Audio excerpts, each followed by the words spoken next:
हम विचार कर रहे थे, जब तक इस जीव को भगवान की भक्ति का आश्रय नहीं मिल जाता तब तक जीव का भटकाव दूर नहीं हो सकता।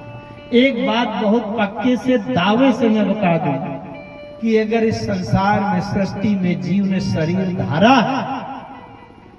दुख से कभी बच नहीं सकता। वो अगर शरीर धारा है तो दुख भोगने के लिए ही धारा है। अगर दुख से मुक्त होना चाहते हैं तो एकमात्र उपाय, उसका कोई दूसरा विकल्प नहीं है कि भगवान की भक्ति का आश्रय करें। इस युग में भी, अभी भी, वर्तमान में भी भगवान की भक्ति सरलतम साधन से कैसे मिले, इस पर हम चर्चा और विचार कर रहे हैं। शास्त्रों की बातें बड़ी कठिन, वो तो बहुत विद्वतापूर्ण के लिए हैं। शास्त्रों की भी बातें होती हैं, लेकिन मैं ये कहा करता हूं कि उतनी कठिन बात जिसका हम पालन निर्वाह न कर पाए, उतनी ऊंची बात केवल शब्दों से जानकर भी क्या करें।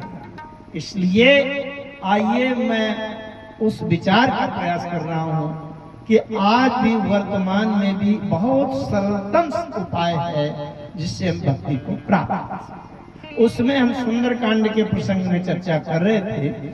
आइए उसी में समय अनुसार थोड़ी सी चर्चा करता हूं, वो भी संक्षेप में समास पद्धति में। हनुमान जी लंका गए हैं। क्यों? क्योंकि मैंने पहले दिन बताया था गोस्वामी जी ने सीता जी को भक्ति के रूप में प्रस्तुत किया है। सानुज सीय समेत प्रभु राजत परन कुटीर, भगति ज्ञान वैराग्य जन सोहत धरे शरीर। सीता भक्ति है, राम जी ज्ञान तत्व है, लक्ष्मण जी वैराग्य। हनुमान जी गए। मैंने चर्चा कल वहां पर छोड़ी थी कि हनुमान जी अशोक वृक्ष में बैठे हैं। त्रिजटा जी ने सपना सुनाया था कि सपने बानर लंका जारी। तो हनुमान जी विचार में पड़ गए थे कि लंका जलाऊं कि न जलाऊं, क्योंकि लंका जलाऊंगा तो राम जी कहेंगे क्यों हनुमान, जब मैंने लंका जलाने को नहीं कहा था तो तुमने बिना आदेश के लंका क्यों जलाया। अब अगर लंका नहीं जलाऊंगा तो राम जी कहेंगे क्यों हनुमान, इतनी बड़ी परम भक्ता मैंने अपनी त्रिजटा के माध्यम से कहलवाया, कोई बात कहना भूल गया, संदेशा तुमको भेजा कि लंका जलाकर रहना है तो तुमने लंका क्यों नहीं जलाई। बहुत तात्विक बात है, इसको आप बात समझिएगा। हमें जो कर्तव्य करना चाहिए संसार में, अगर वो कर्म हमने नहीं किया तो प्रश्न खड़ा होगा कि तुमको मनुष्य का शरीर बनाया, तुम्हारा कोई कर्तव्य है परिवार के प्रति, गांव के प्रति, पशु पक्षियों के प्रति, नदियों के प्रति, ये जंगल के प्रति, देवी देवताओं के प्रति, धर्म के प्रति, देश के प्रति, वो कर्तव्य का पालन क्यों नहीं किया। अब अगर कर्तव्य का पालन करते हैं, कर्म करते हैं, और कर्म करने में ऐसा कोई संसार में नहीं कि कर्म करते समय मिश्रित कर्म ना हो, केवल अच्छा ही अच्छा हो, बुरा कर्म ना हो, ऐसा होता ही नहीं। तो जो पाप कर्म होंगे फिर उसका जिम्मेदार कौन होगा, उसको भोगना पड़ेगा। हनुमान जी इसलिए विचार करते क्या बीच के सारे प्रसंग में गायब करता हूं। हनुमान जी से माता जी का परिचय हुआ, कैसे हुआ, बड़ी विस्तृत कथा है, वो तो महीनों चलेगी तब कहीं पूरी होगी, क्योंकि मुझे प्रत्येक शब्द अपने उसमें फंसा लेता है कि शब्द को भी ले लूं। इसलिए बीच की चर्चा गायब करते हुए मैं वहां आपको ले चलता हूं कि हनुमान जी ने माता जी से कहा, माता जी मुझे भूख लगी है, इसलिए आप अनुमति दे दो तो मैं ये फल बढ़िया लगे हैं मैं फल खा लूं। माता जी ने आदेश कर दिया, उसमें सावधानी कर दिया, दे के बुद्धि बल निपुण कपि कहूं जान की जाओ, और रघुपति चरण हृदय धरि तात मधुर फल। अब हनुमान जी गए, फल खाने लगे, कुछ पेड़ तोड़ने लगे। पहरेदारों ने मना किया, जैसे मना किया हनुमान जी ने डाले घुमा दिया तोड़ के, ऐसे तो सब कुछ मर गए, कुछ आज चोटिल हो गए, कुछ घायल हो गए। जाकर के कहा रावण से, रावण ने तमाम बड़े बड़े सुभट भेजे, फिर और बड़े योद्धा भेजे, फिर अक्षय कुमार को भेजा, और ये सबको मारते गए। फिर राम मेघनाथ चला। मेघनाद चला। इन सब में बड़ा क्रम है और बड़े सिद्धांत हैं, लेकिन सब कुछ नहीं हो सकता सीमित समय में। इसलिए जो बात हम करने जा रहे हैं, जहां तक पहुंचेंगे वहां पूर्णता लगेगी, आप समझने का प्रयास करेंगे। अब जब मेघनाद आया और मेघनाद को देखा हनुमान जी ने, तो विरथकीन लंकेश को बहुत बड़ा पेड़ उठा के पटक दिया, उसका रथ चकनाचूर हो गया। रहे महाभट्टा के संगा गई गई कपि मर दे। अब मेघनाद फिर से चेतन हुआ, होश आया, मेघनाद युद्ध करने लगा। लेकिन हनुमान जी पर विजय प्राप्त नहीं कर पाऊंगा, मेघनाद को यह आभास होने लगा, जीत न जाए प्रबंधन जाए। ब्रह्मस्त्र ही साधा कपि मन कीन विचार, अजवन ब्रह्म सर मानव तो महिमा मिटई अपार। अच्छा, जैसे कोई व्यक्ति रेलगाड़ी की ट्रेन की पटरी में लेट जाए और ट्रेन आवे, उसके गर्दन से छाती से 2-4-10 पहिया निकल जाए, तब उसके पास गुंजाइश है क्या विचार करने की कि मैं कटूं कि न कटूं? अरे फिर क्या, कहा समय, वो तो कट गया, 20 टुकड़े हो गए। अब जब मेघनाद ने ब्रह्मास्त्र उठा लिया, संधान कर रहा है, तो हनुमान जी विचार कर रहे हैं। ब्रह्मस्त्र सांधा कपि मन कीन विचार। एक बात बहुत ध्यान से समझिएगा, मेघनाद ने 2 मुहा अस्त्र चलाया। इसमें महिमा तो जाएगी, क्योंकि 2 की महिमा लगी। ब्रह्मास्त्र चलाया तो उसमें ब्रह्मा जी की महिमा लगी है। अगर ब्रह्मास्त्र खाली निकल गया, उससे सामने वाला मूर्छित भी नहीं हुआ, मृत्यु भी नहीं हुई, तो इसका मतलब ब्रह्मा जी ने नकली ब्रह्मास्त्र दे दिया। ब्रह्मा जी की महिमा चली जाएगी। आगे से लोग ब्रह्मा जी पर विश्वास नहीं करेंगे, भैया ये डुप्लीकेट नकली माल देते हैं, ब्रह्मास्त्र नहीं काम करता, तो ब्रह्मा जी की महिमा चली जाएगी। अब अगर हनुमान जी मूर्छित होते हैं, मृत्यु तो खैर हो ही नहीं सकती, अगर मूर्छित होते हैं तो हनुमान जी की महिमा चली जाएगी। आप लोगों को कथा मालूम होगी, मैं थोड़ा संकेत दूंगा, पूरी कथा नहीं बताऊंगा समय की कमी के कारण। एक बार जब हनुमान जी ने सूर्यमंडल को ग्रास में मुंह में रख लिया था और राहु आया, उसको सूर्य नहीं मिला, तो राहु ने जाके इंद्र से शिकायत की। इंद्र ने वज्र का प्रहार कर दिया और उस समय पवन देवता ने पवन का संचार बंद कर दिया, पूरी सृष्टि नष्ट हो रही थी। उस समय ब्रह्मा जी आए, विष्णु भगवान आए, शंकर जी आए, इंद्र आए, सब आए और सबने हनुमान जी को वरदान दिया, वचन दिया। ब्रह्मा जी ने कहा, मैं हनुमान को वचन देता हूं कि आज के बाद मेरा ब्रह्मास्त्र इनको मूर्छित नहीं कर पाएगा। श्री हरि नारायण ने कहा, आज के बाद मेरा नारायण अस्त्र हनुमान जी पर कोई प्रभाव नहीं करता। शंकर जी ने कहा, मेरा पाशुपति अस्त्र भी हनुमान के ऊपर दुष्प्रभाव नहीं करता। इंद्र ने कहा, आज के बाद मेरा वज्र भी अब हनुमान को गिरा नहीं पाएगा। और एक वचन और दिया, आज के बाद हनुमान जी के शरीर के सारे अंग वज्र के हो।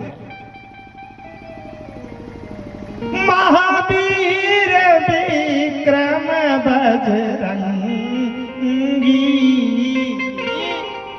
महावीर विक्रम बजरंगी, सुमति निवास सुमति के संगी।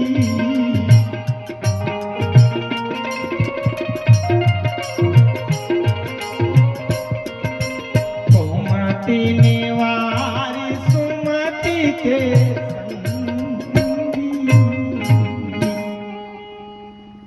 जब इंद्र ने कहा कि हनुमान के प्रत्येक अंग वज्र के हो जाएंगे, उसी समय से हनुमान जी का नाम बजरंगी हो गया।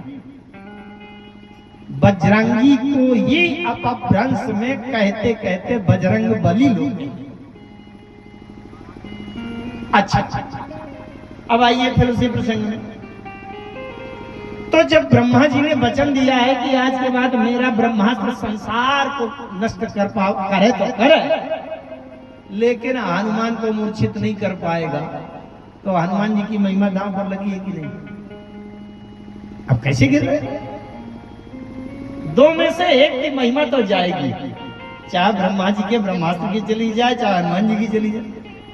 हनुमान जी ने विचार किया ब्रह्मा जी बड़े लोग हैं, अब बड़े लोगों की ब्रह्मा जी की महिमा चली जाएगी तो कल से लोग विश्वास नहीं करेंगे, ब्रह्मा जी की बातें सब झूठी है भैया, सब खोखली नकली चीजें, इसलिए ब्रह्मा जी की महिमा बनी रहे, मैं हूं अंदर बंदर, मेरी क्या महिमा क्या ना महिमा।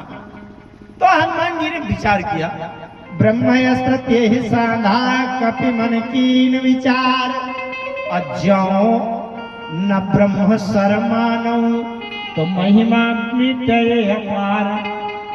इसलिए मान लेता हूं ब्रह्मा जी की बात रह जाए। अब ब्रह्मवान कपि कहूं के ही मारा, अपर त्योहार कटक संधारा। ब्रह्मवान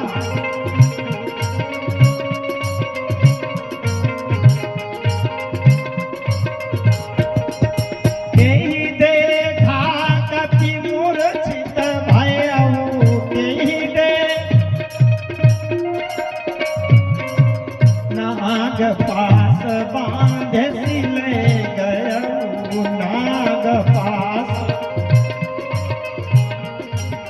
नाग पास बांधे सिले गया। अब ध्यान से समझिएगा, उस गूढ़ प्रश्न का उत्तर यहां मिला। ब्रह्मास्त्र चला दिया, परते हुआ है, गिरे और कटक संज्ञा। गोस्वामी जी के शब्दों को अगर ध्यान से सहज रूप में पढ़े तो उसमें नाप तौल गिनती तक लिखी, 2-4 हजार को निपटा दिया हनुमान जी। अब आप कहेंगे 2-4 हजार कहां लिखा है? हनुमान जी जब लुढ़क कर गिरे मूर्छित होकर तो नीचे दबकर कुछ राक्षस मर गए। अगर 2-4 राक्षस मरे होते, 10 मरे होते तो कटक न लिखा जाता। यहाँ 4-6 आदमी बैठे हैं तो ये कोई कहेगा क्या कि वहां कथा में कटक बैठा था, कटक भरा था, ये कोई कहेगा? कटक तब कहा जाएगा कि जितनी जगह है वहां जगह खाली नहीं। कटक का मतलब 2-4 लोगों के से कटक नहीं कहा जाएगा। तो प्रत्युपार कटक संहार। अब सोचो आप, जिसकी मूर्छा बेहोशी इतने काम की हो कि मूर्छित होकर के लुढ़क कर गिरे तो 2-4 हजार को साफ कर दिया। अच्छा, एक ये भी बात है, लुढ़क कर गिर, अब जैसे हम आप लोग चले जा रहे हैं रास्ते में, अगर एकदम से चक्कर आ जाए, बेहोश होकर के लुढ़क है तो हम देखेंगे क्या कि गद्दा कहाँ बिछा है? अरे लुढ़क जाएगा, चाहे कांटा हो चाहे गड्ढा हो कहीं भी हो। लेकिन हनुमान जी तो अपने फायदे से मूर्छावस्था में भी अगर गिरते हैं तो अपने फायदे से गिरते हैं, देखते हैं कि कहाँ जाता है वहीं लुढ़के वहीं गिरे तो कम से कम हमें शरीर में चोट नहीं आएगी। ऐसे गिरो तो कुछ न कुछ कंकड़ ऐसे चुभ जाएंगे तो कुछ न कुछ छिल जाएगा। तो उन्होंने देखा कि किधर है तो कम से कम अपना शरीर भी मुलायम के ऊपर गिरेगा, और गिरते गिरते भी 2-4 हजार मिटा दिया। यही देखा कपि मूर्छित भयउ, नाग पास बांधे सी लय गयउ। अब ध्यान दीजिएगा, भगवान शंकर पार्वती जी को कथा सुना। भगवान शंकर ने कहा कि जब मेघनाद ने देखा कि ये बंदर मूर्छित हो गया तो अपने तंत्र का तांत्रिक बंधन निकाला और नागपाश के बंधन में हनुमान को बांध लिया, ले जाता। नागपाश क्या है? उसमें ऐसा तांत्रिक बंधन होता है कि सांप बनकर के आते हैं, पूरे शरीर में लिपट जाते हैं। तो एक तो अंगों को बांध लेते हैं, विषैले सांप होते हैं तो काटते भी हैं, शरीर में विष डालते हैं तो मृत्यु हो जाती है। जैसे भगवान शंकर ने कथा यहाँ कही, पार्वती जी ने तुरंत प्रश्न किया, भोलेनाथ कथा बंद करिए। प्रश्न खड़ा हो गया, कथा आपकी गलत हो गई, कथा से विश्वास डगमगा गया। शंकर जी ने कहा क्या हुआ उमा? पार्वती जी ने कहा, ध्यान से सुनना, पार्वती जी ने कहा भोलेनाथ 3 लोक 14 भुवन में आज तक यंत्र मंत्र तंत्र माया जादू चमत्कार का ऐसा कोई बंधन ही नहीं बना जो हनुमान को अपने बंधन में मुट्ठी में बांध सके। मैं आप लोगों से भी कहता हूं, अगर कोई आपके सामने ये कहे कि मैं सिद्ध किए हूं, हनुमान जी को मुट्ठी में किए हूं, झूठ, गलत। संपूर्ण ब्रह्मांड में 3 लोक 14 भुवन की सृष्टि के अंदर ऐसा बंधन यंत्र मंत्र तंत्र का माया का कोई नहीं बना जिसमें हनुमान को कोई मुट्ठी में बांध करके उसको उनको अपने अधिकार दिया। पार्वती जी ने कहा भोलेनाथ कथा आपकी गलत हो गई। जब हनुमान जी को बांधने वाला बंधन बने नहीं सृष्टि में, और आपने छोटे से राक्षस के नागपाश के तांत्रिक बंधन में हनुमान जी को बंधवा दिया, ये तो कथा गड़बड़ है। प्रश्न खड़ा हो। भगवान शंकर कहते हैं उमा प्रश्न तुम्हारा बिल्कुल ठीक है। अरे जा सुनाम जपी सुनाओ भवानी, जा सुनाम जपी सुनाओ भवानी, जा सुनाम जपी सुनाओ भवानी, जा सुनाम जपी सुनाओ भवानी, जा सुनाम जपी, जा सुनाम जपी सुनाओ भवानी, जा सुनाम जपी भव बंधन काटहि नर ज्ञानी, भव बंधन तासु दूत की बंध तर आवा, तासु दूत की बंध तर आवा, तासु दूत की प्रभु का रज लगी कपि बंधावा, प्रभु का रज लगी,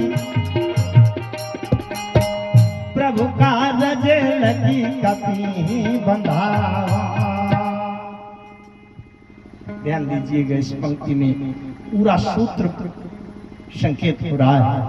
अगर ये सूत्र समझ में आ जाए तो आज ही आप मोक्ष के बिल्कुल निकट और मोक्ष में पहुंचे। भगवान शंकर कहते हैं उमा प्रश्न तुम्हारा बिल्कुल ठीक है। जिनका नाम जप करके जीव संसार के बंधन को काट देता है, उनका दूत एक छोटे से राक्षस के मेघनाथ के तांत्रिक बंधन में आ गया, ये ऐसा हो नहीं सकता। पार्वती जी ने कहा फिर आपने क्यों बंधवा दिया, ऐसी कथा क्यों सुना दिया? तो बोले प्रभु कारज लगी कपि बंधावा। ध्यान दीजिएगा, बांध लेने में और बंधावा में, बंधवाने में अंतर है। बांध लेने का मतलब बांधने वाले की बहादुरी है कि मैंने इसको बांध लिया। अब बंधवा लिया मैंने बांधने वाले की बहादुरी नहीं है। जो बंध गया है उसी ने जाने पूछकर अपने को बंधवाई। समझ रहे? भागवत में एक कथा आती है, क्योंकि भागवत की कथा भी कहता हूँ।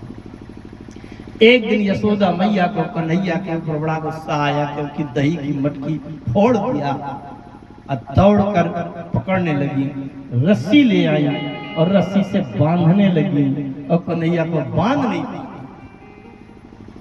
क्योंकि रस्सी की गांठ लगाते समय 2 अंगुल रस्सी छोटी पड़ जाती। निराश, पूरे घर भर की रस्सी ले आई, गांव भर की रस्सी ले आई, कन्हैया को बांध नहीं।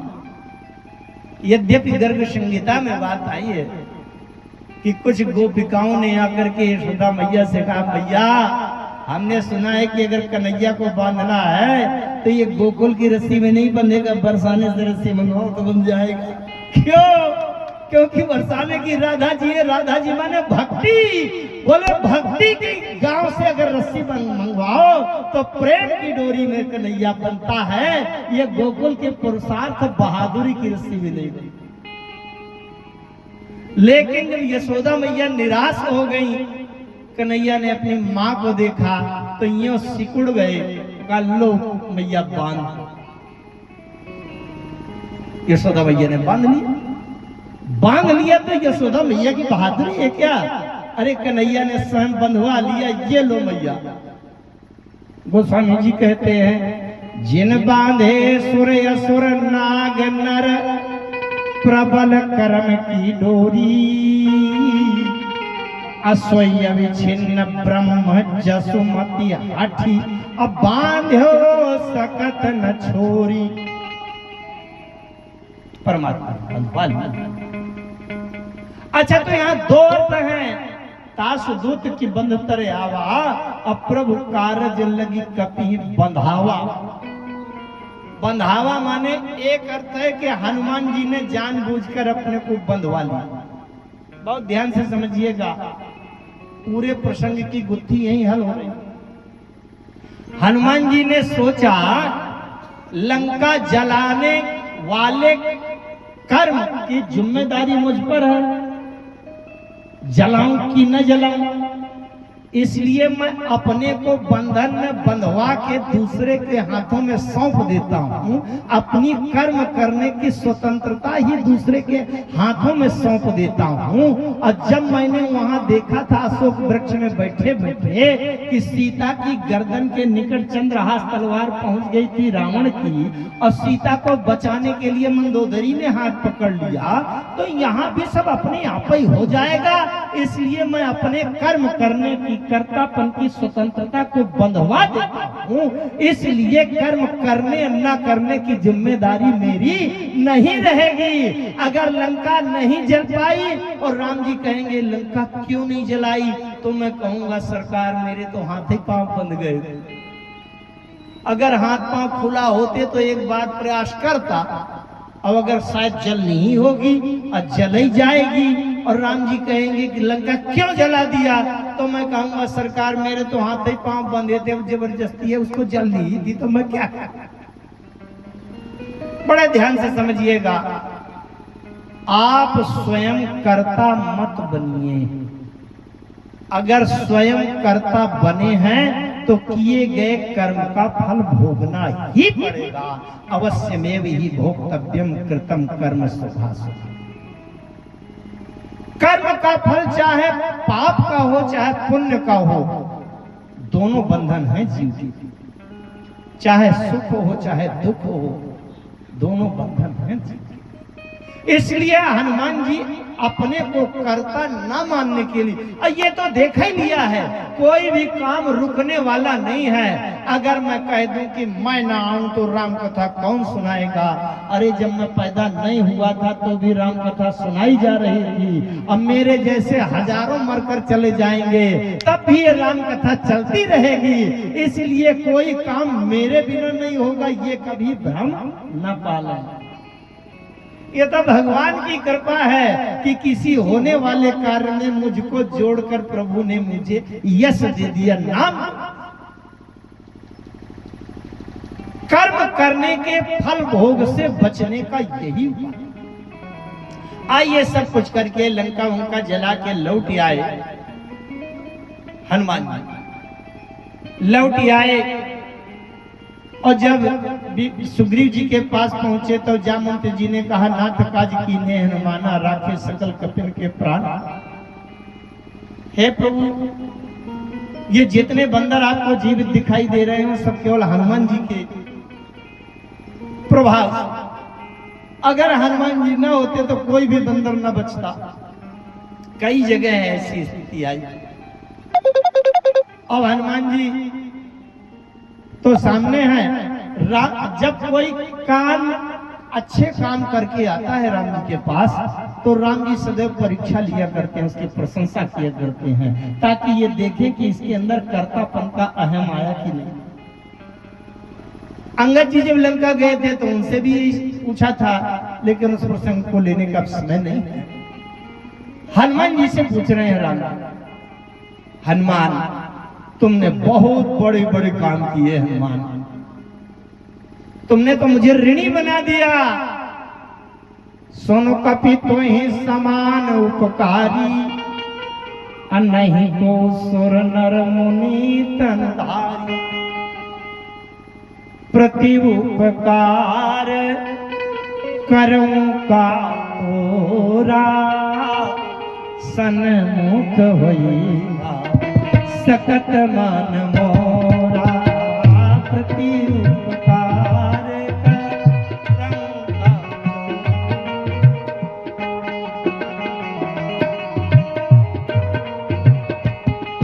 का सुन कपि तो ही समान उपकारी, नहीं को सुर नर मुनि तनधारी। सुन कपि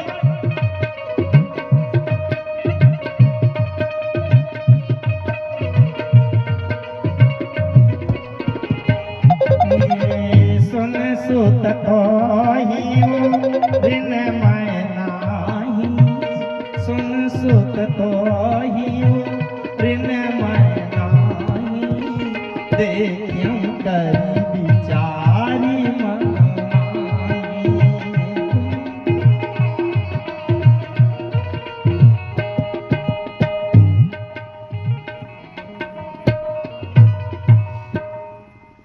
राम जी ने प्रशंसा किया, हनुमान तुमने बहुत बड़े बड़े काम।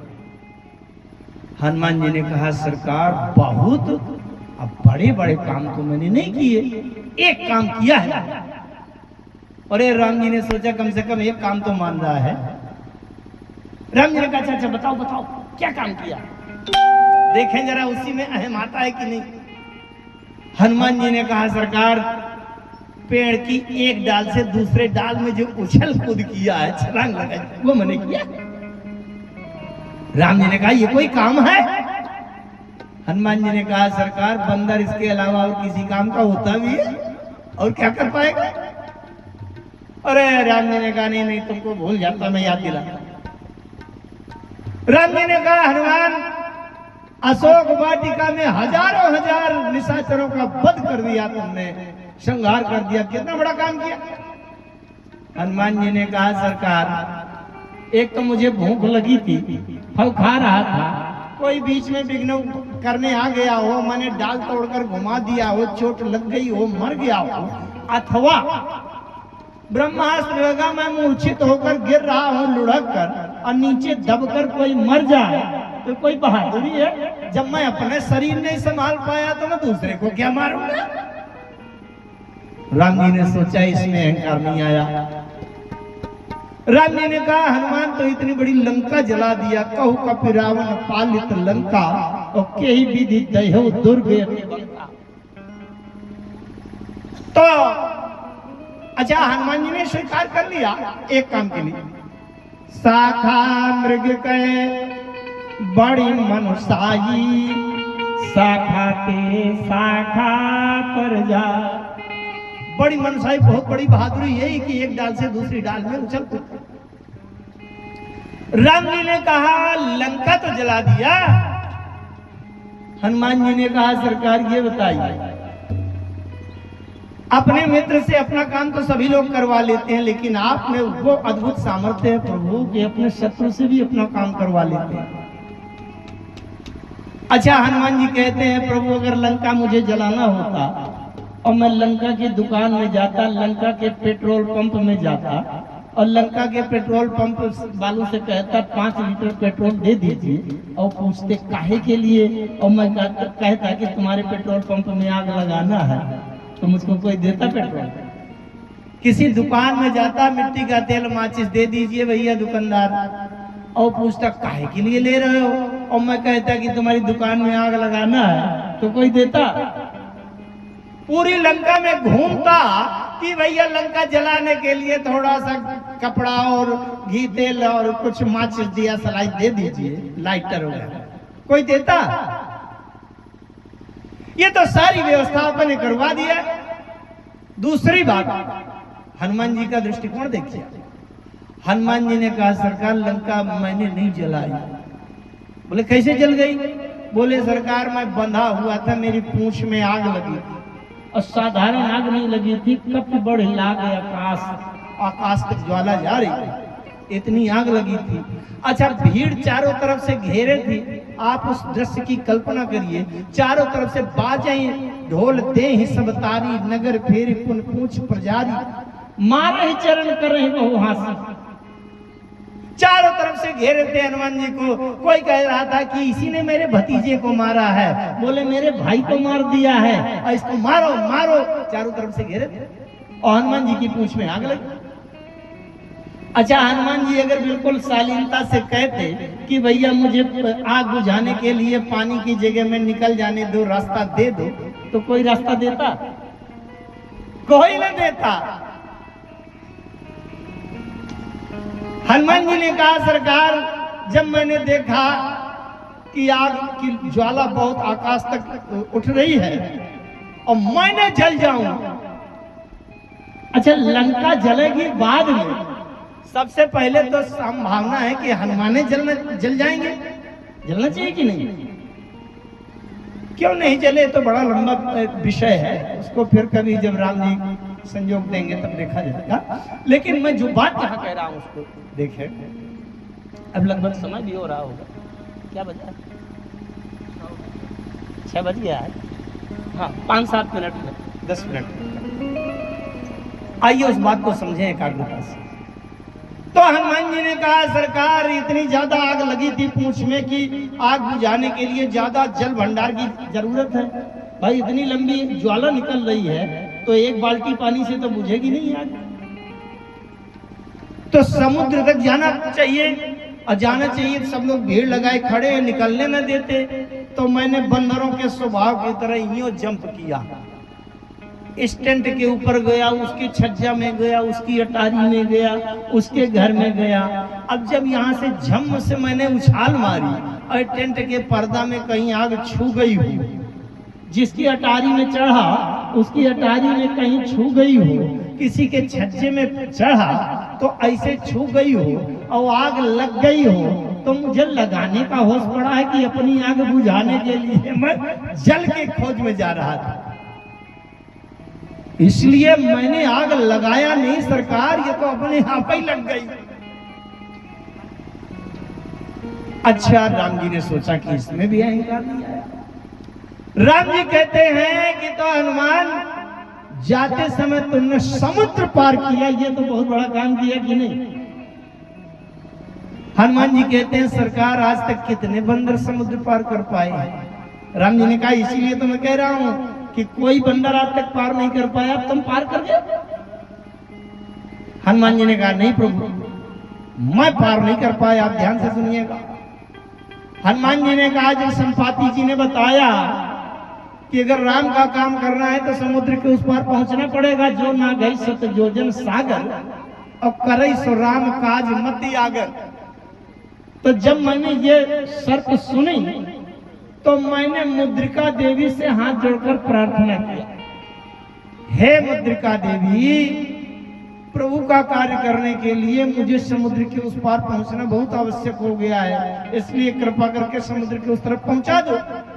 और जैसे मैंने प्रार्थना किया तो मुद्रिका उड़ान भरने लगी। उड़ान भरने लगी। मैंने क्या किया कि उस मुद्रिका को मुंह में डालकर जोर से ओठ बंद कर लिए कि ये मुद्रिका उड़ान भरेगी तो हनुमान लटका हुआ चला जाए। गोस्वामी जी कहते हैं, प्रभु मुद्रिका मेली मुख माही,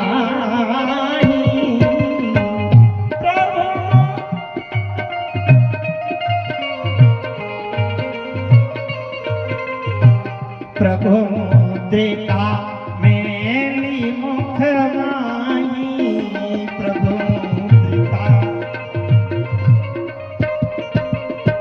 प्रभु मुद्रिका मेली मुख माही, जलधि लांगी गए अचरज माही, जलधि लांगी गए। हनुमान जी ने कहा, सरकार, आपके मुद्रिका को मुंह में डाल लिया, पार हो। बड़ी सांकेतिक बात है। जानते हो मुद्रिका क्या है? ये मुद्रिका में एक विशेषता थी, ये तो राम नाम अंकित यति सुंदर। ये मणि मुद्री है, राम नाम अंकित है।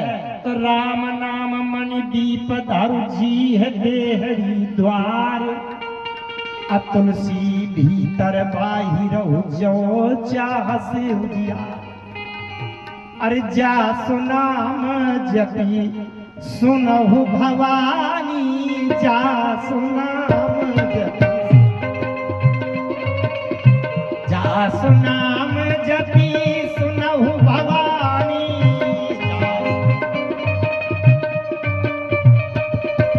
भव बंधन काटहि नर ज्ञानी, भव पापी वो जाकर नाम सुमिरहि, पापी वो जाकर नाम सुमिरहि। अति अपार भव सागर तरहि, अति अपार भव। जा सुनाम सुमिरत एक बारा, जा सुनाम के बारा। उतरहि नर भव सिंधु अपारा, उतरहि नर भव। हनुमान जी ने कहा सरकार ये आपकी मुद्रिका को मुंह में डाल लिया था, इसी के बल से मैं समुद्र के उस पार पहुंच गया।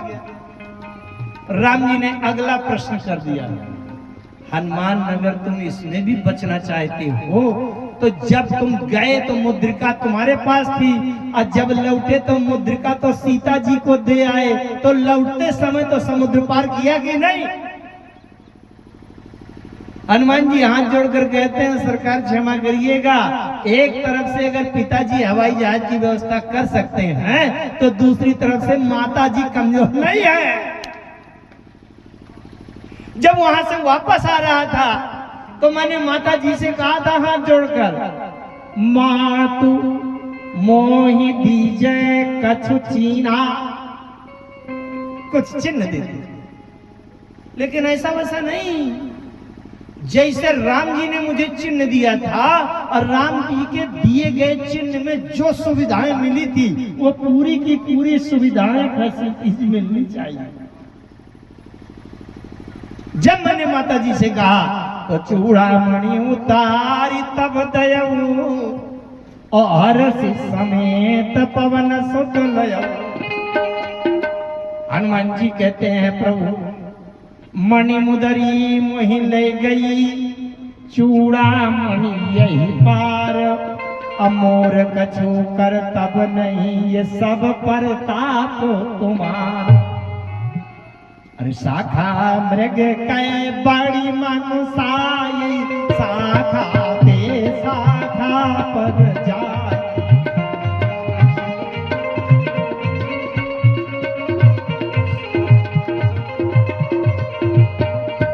नाग सिंधु हाटक पुरजारा, निश्चर गणपति विपिन उजारा। नाग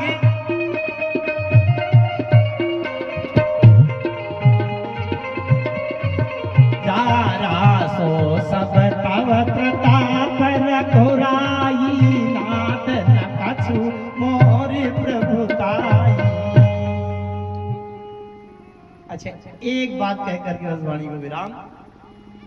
हनुमान जी ने राम जी से एक बात पूछी, आप लोग भी ध्यान देंगे उसका उत्तर देंगे। हनुमान जी ने राम जी से कहा सरकार एक बात बताइए, अगर कोई धनुष से बाण चला हुआ बाण बहुत अच्छा निशाने में लगे तो प्रशंसा किसकी होनी चाहिए? बाण की कि चलाने वाले? चलाने वाले है ना, बिल्कुल सरल बात है। अगर बहुत अच्छा निशाने में लग गया बाण तो वाह चलाने वाले की होगी। राम जी ने कहा तो चलाने वाले की वाहवाही होनी चाहिए। हनुमान जी ने कहा बस बन गया। हनुमान जी ने कहा सरकार मैं कहूं, जब हनुमान जी जा रहे थे लंका की ओर, किसी ने गोस्वामी जी से पूछा कि कौन जा रहा है? गोस्वामी जी कह रहे हैं जिमि अमोघ रघुपति का बान, जिमि अमोघ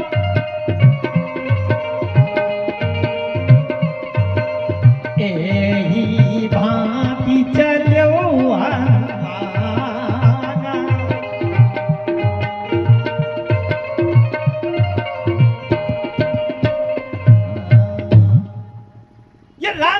जा रहा है। गोस्वामी जी ने कहा जिमि अमोघ रघुपति का। अच्छा, जब ये रघुपति का बाण है तो चलाया किसने होगा? जिसका बाण है वही तो चलाएगा।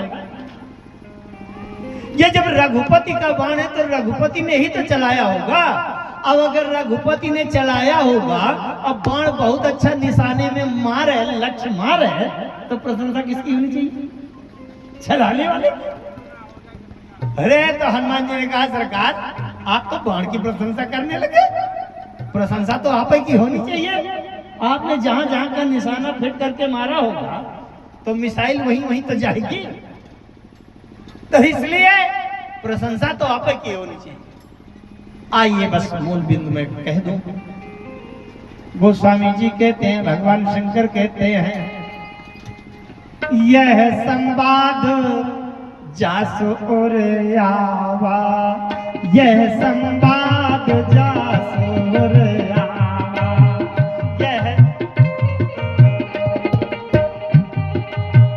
यह संवाद जासु उर आवा, यह संवाद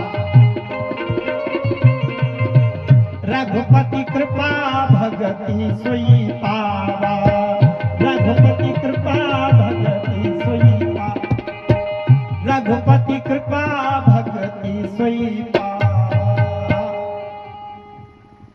यह संवाद जासु उर आवा, कंठ आवा नहीं लिखा।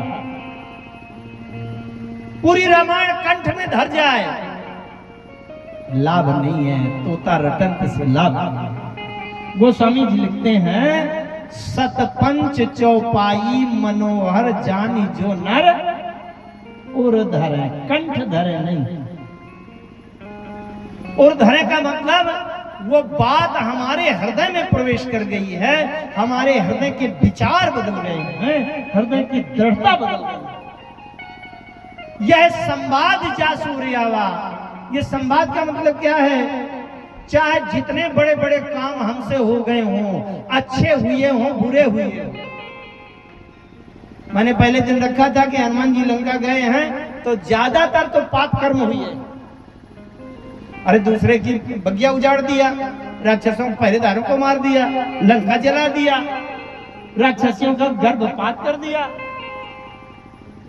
तो कुछ पाप कर्म हुए, कुछ अच्छे काम हुए, अच्छे काम भी। लेकिन यह संवाद जासु उर आवा, एक भी काम में हनुमान जी अपने को कर्ता नहीं मानते, प्रत्येक कर्म में राम जी को श्रेय दे देते हैं। इसलिए अगर हम देखें इसमें कोई कठिनता नहीं है, आज से हृदय बदल लीजिए। अगर मेरा निवेदन स्वीकार करें, जो भी अच्छा काम हो जाए, हमारे कपिल जी बन जो बहुत अच्छा बजाते हैं, लेकिन अगर भीतर से हम कर ले मैं बजाता हूं, मेरे सामने कोई नहीं, गलत बात।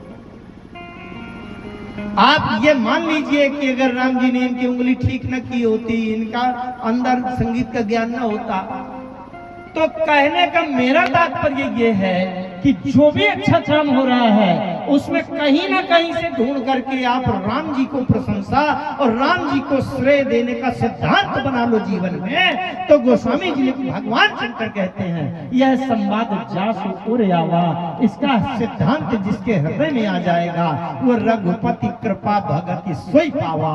जो अपने को कर्ता कभी नहीं मानेगा, एक तो कर्म के फल भोग से बच जाएगा, उसका मोक्ष हो जाएगा, और राम जी को श्रेय देगा तो राम जी के चरणों में समर्पण की भावना से राम जी की भक्ति उसके जीवन में आ जाएगी। ये सरल पहली बार आप लोगों के बीच में आया, इसमें